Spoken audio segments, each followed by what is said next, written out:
Hello, Nay.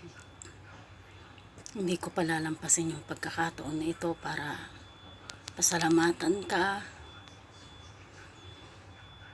Salamat, Nay, sa lahat-lahat.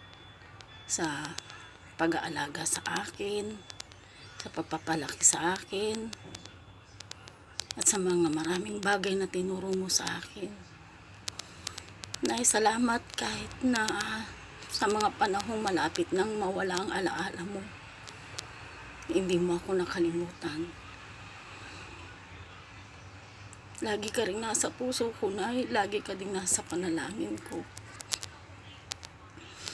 Gusto kong magpasalamat sa lahat-lahat. Mula pagkabata, tinuruan mo na ako kung paano maging matiisin at hindi makipag-away sa mga kalaro. Tinuruan mo din ako kung paano maging matatag at kung paano dumiskarte sa buhay. Sa mga pagtitinda-tinda ng kung ano-ano para makaraos tayo. Hanggang ngayon, dala-dala ko yung mga tinuro mo, Nay. At nagpapasalamat ako sa pagmamahal na sobra-sobrang binigay mo sa akin.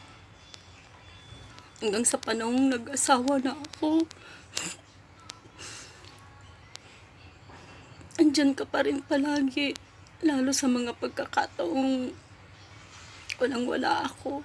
Hindi mo pa rin ako pinabayaan. Hanggang sa mga anak ko, napo mo na sa tuhod.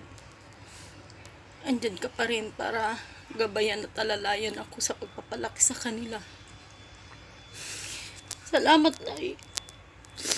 Kasi ikaw yung naging lola ko na mapagmahal, maaruga, at mapagmahal sa lahat. Kahit na may mga nagawa akong hindi mo man gustong desisyon sa buhay ko. Andyan ka pa rin, Nay. Hindi mo ako pinabayaan. At kung alam mo kung ano yung mga pagkukulang ko, lagi mong pinupunuan.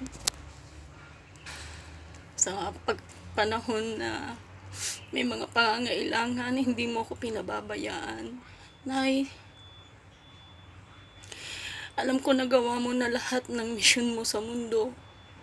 Na pinagkaloob ng Diyos sa iyo yung habang buhay na ganyan para makasama ka namin. Maraming salamat, Nay. Hindi ka namin makakalimutan.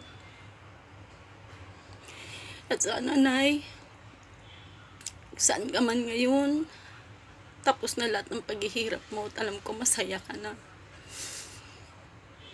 Wala akong masabi, Nay, kundi mahal na mahal ka namin. Lahat kami na pinunuan mo ng pagmamahal, hindi ka namin makakalimutan. Salamat, Nay. Kahit wala ako dyan ngayon, andito ka sa puso ko, Nay. At sorry, Nay, kung wala ako dyan ngayon. Mapayapang paglalakbay, Nay. Forever kang nasa puso namin. Mahal-mahal ka namin, Nay. Salamat sa lahat-lahat.